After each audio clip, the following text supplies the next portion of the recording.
देखिएगा, चलिए ये वाला एमसीक्यू तो हमने डिस्कस कर लिया। The value of permittivity, none of this correct, क्योंकि वैल्यू तो ये भी सही है, ये यही सही है, ये दोनों तो पॉजिटिव है, ये नेगेटिव में है, लेकिन यूनिट सही नहीं था। इस पे देखोगे, इसका आंसर क्या निकाला तुमने? जीरो। पहले का वैल्यू तुमने हाफ निकाला, 4 टाइम किसे निकाला था? वो भी आलिया ने निकाला था। ठीक है, देखो वो मेरा तरीका ये सिखाया मैंने, ये फॉर्मूला के Q1 Q2 over are square, यही है, ये एफ का फॉर्मूला है। तो फिर मैंने कहा था कि जो चीज आपको फाइंड आउट करनी है ना, आपको उसका फॉर्मूला निकालना बनाना पड़ेगा। आपको आर चाहिए, तो आर स्क्वायर इधर, एफ इधर, तो R square is equal to K Q1 Q2 over F. फिर स्क्वायर हटाने के लिए रूट लिया, के Q1 Q2 ओवर एफ। अब जो चेंजेस की गई है वो चेंजेस पुट करो। एफ को डबल किया है, एफ को डबल किया तो एफ को डबल कर दो। फिर मैंने कहा था कि फॉर्मूले की एक्चुअल वैल्यू सारी निकाल दो, जो बच जाएगा वो आंसर है।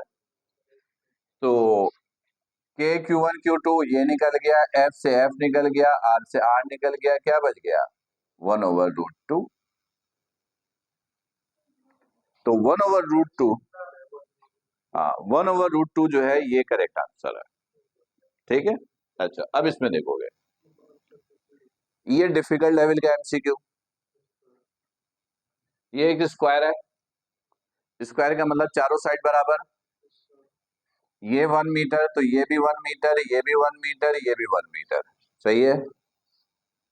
हमें फोर्स किसके दरमियान चाहिए? Q1 और Q3, तो फॉर्मूला ये बनेगा F is equal to K Q1 Q3 over are square.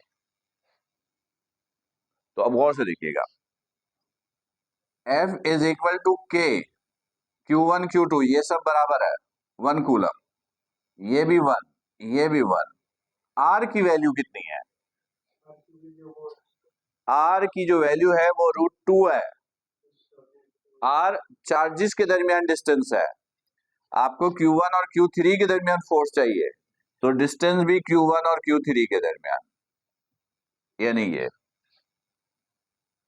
Q1 और Q3 के दरमियान।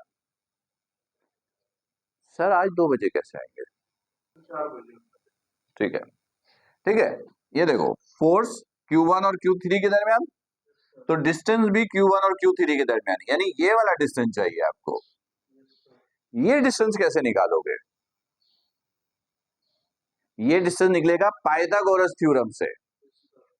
इसको आर बोलो, ये वाला ट्राइंगल लो या ये वाला ट्राइंगल लो, ये देखोगे हाइपोटेनियस का square is equal to base का स्क्वायर, बेस 1 परपेंडिकुलर भी 1, 1 का स्क्वायर 1, 1 का square 1, R square is equal to 2 और आर इज इक्वल टू √2।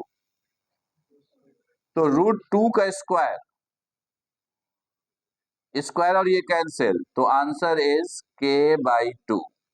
ये है इसका आंसर, सही है। यानी ये जो वैल्यू थी ना, ये हाइपोटेनियस, ये पाइथागोरस थ्योरम से निकालनी थी आपको, सही है। और ये इसकी वैल्यू है k/2। समझ में आया कैसे निकला? अच्छा अब अगर Q1 और Q2 के दरमियान फोर्स पूछे, तो ये तो बड़ी आसानी से निकालोगे।